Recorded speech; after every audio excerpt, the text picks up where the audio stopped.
Savaitės horoskopas žuvims nuo vasario 24 iki kovo 2 dienos šiai savaitai. Pasižiūrėkim, kas laukia žuvų.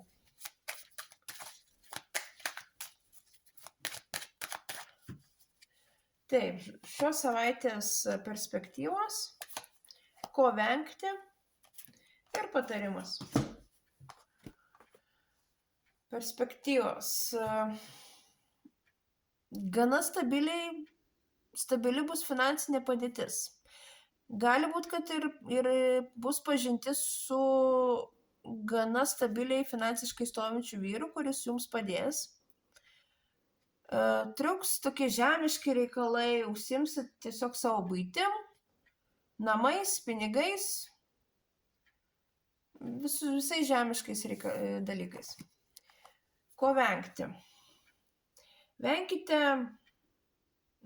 noro viską užbaigti, viską mesti, išeiti, palikti, nepasiduokit tokiom nuotaikom, tiesiog išlaukit šitą periodą.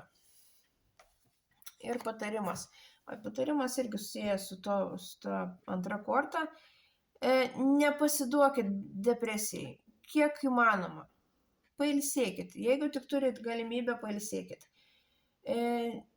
Susiraskit tokią veiklą, kuri jums šiek tiek jūs nuramina, duoda jums stimulo, pakelia nuotaiką.